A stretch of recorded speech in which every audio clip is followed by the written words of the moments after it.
Et si on pouvait raconter l'histoire de quelqu'un juste avec une liste de fichiers, c'est un peu le défi qu'on se lance aujourd'hui. On va plonger dans une analyse assez unique, une collection immense et anonyme de fichiers vidéo pour essayer de dessiner le portrait de la personne qui se cache derrière. Une sorte d'archéologie numérique, en quelque sorte. Notre point de départ, il est simple. C'est une liste de 2307 fichiers. Mais c'est bien plus qu'une collection. C'est une véritable empreinte digitale, laissée au fil des années, qui témoigne des centres d'intérêt, des passions et même des doutes d'une personne. Allez, on plonge dedans, on va suivre cette piste.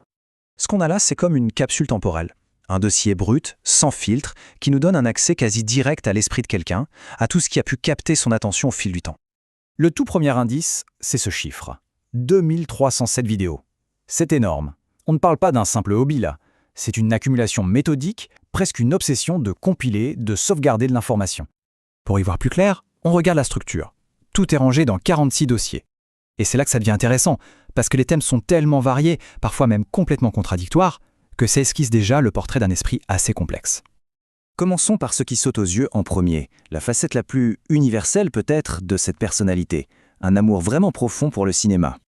La collection de films est fascinante. Une grosse partie, ce sont des comédies françaises classiques, vous savez, avec les légendes comme Louis de Funès, Bourvil. Mais juste à côté, on trouve les grandes épopées hollywoodiennes, pas mal de westerns, et aussi une part importante de films historiques ou religieux. Le goût est très, très affirmé. On sent tout de suite une passion pour le cinéma à grand spectacle et une certaine nostalgie. Des films comme La Grande Vadrouille ou Le Pont de la rivière Kwai se retrouvent à côté de westerns cultes et de fresques bibliques monumentales. Chaque titre est un indice en fait sur une époque et un genre de cinéma qui le ou la faisait vibrer. Mais attention, ce serait trop simple si on avait affaire à un simple cinéphile. La collection est loin de s'arrêter là.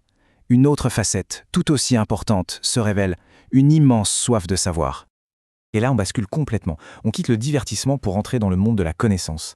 Des centaines de documentaires montrent que cette personne cherchait vraiment à comprendre le monde qui l'entoure, bien au-delà des histoires de films.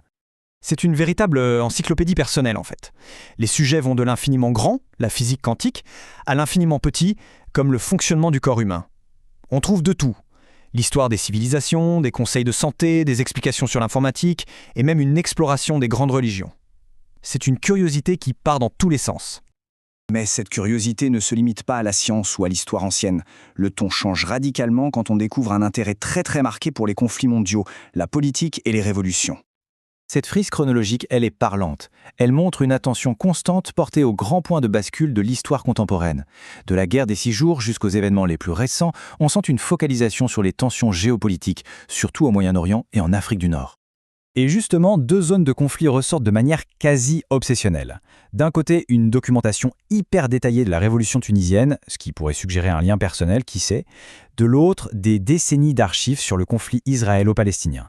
Clairement, ce n'est pas un simple survol de l'actualité, c'est une plongée très profonde dans ces 2 sujets.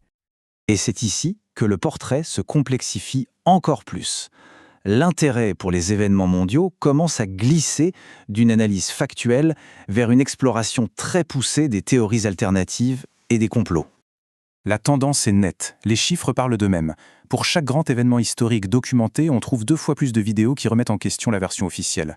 On dirait bien que le scepticisme a pris le dessus. On peut même tracer une trajectoire. Ça commence avec le questionnement d'un événement majeur, le 11 septembre, puis cette méfiance s'étend à des structures de pouvoir supposément cachées, comme les Illuminati, et enfin, ça atteint une dimension carrément cosmique, avec une exploration massive des phénomènes extraterrestres. C'est une descente en 3 étapes vers une vision du monde complètement alternative. Le plus révélateur, ce sont peut-être les titres des fichiers eux-mêmes. Des noms comme « La vérité est ailleurs » ou « Secret défense », ce ne sont pas de simples étiquettes. Ils révèlent un état d'esprit, la conviction que la réalité officielle cache une vérité plus profonde, une vérité accessible seulement à ceux qui osent vraiment chercher. Bon, après ce long voyage au cœur de ces 2307 fichiers, qu'est-ce qu'on retient? Il est temps de rassembler toutes les pièces du puzzle pour esquisser le portrait de ce fantôme numérique. Voilà le portrait qui se dessine. C'est une personnalité aux facettes multiples, parfois même contradictoires. Un cinéphile attaché au passé, mais aussi un curieux tourné vers la science du futur. Un citoyen engagé, mais aussi un sceptique qui remet tout en cause. Une personne spirituelle, mais qui cherche des preuves dans les confins de l'univers. Toutes ces identités coexistent dans cet esprit numérique. Et tout ça, ça représente un investissement en temps, mais colossal. Plus de 3000 heures de visionnage potentiel. Pour se rendre compte, c'est comme regarder des vidéos 8 heures par jour, tous les jours, pendant plus d'1 an.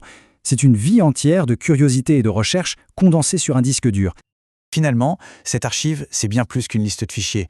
C'est le miroir d'un esprit de notre époque, avec ses passions, ses peurs, sa quête de sens. Et ça amène à une dernière question, inévitable. Si on analysait notre propre historique numérique, quelle histoire est-ce que ça raconterait ?